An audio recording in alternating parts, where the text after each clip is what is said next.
ত্রয়োদশ জাতীয় সংসদ নির্বাচনে প্রথমবার বড় পরিসরে চালু হওয়া পোস্টাল ভোট ব্যবস্থা শুরুতেই পড়েছে বিতর্কের মুখে।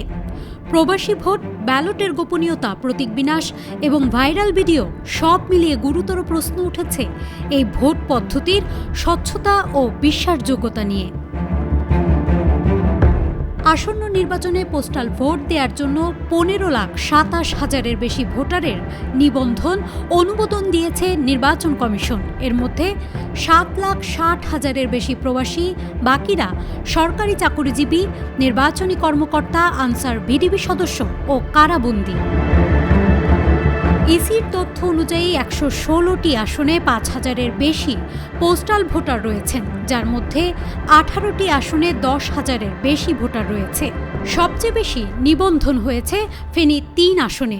বিশ্লেষকদের মতে এসব আসনে পোস্টাল ভোট ফল নির্ধারণে নিয়ামক হয়ে উঠতে পারে। সম্প্রতি বাহরাইনে বিপুল সংখ্যক পোস্টাল ব্যালট একসঙ্গে পাওয়ার ভিডিও সামাজিক যোগাযোগ মাধ্যমে ছড়িয়ে পড়লে তৈরি হয় জালিয়াতির আশঙ্কা। নির্বাচন কমিশন জানিয়েছে বিষয়টি তদন্তাধীন এবং বাহরাইনের ডাক বিভাগ খতিয়ে দেখছে। এদিকে বিএনপি অভিযোগ করেছে পোস্টাল ব্যালটে ধানের শীষ প্রতীক ভাঁজের মধ্যে পড়ছে, যা ইচ্ছাকৃত হতে পারে। এর দাবি তুলে নতুন করে ব্যালট ছাপানোর আহ্বান জানিয়েছে দলটি। বিশেষজ্ঞদের সতর্কতা, পোস্টাল ভোটে ভোটের গোপনীয়তা রক্ষা করা কঠিন হলে পুরো নির্বাচনী প্রক্রিয়া প্রশ্নবিদ্ধ হতে পারে।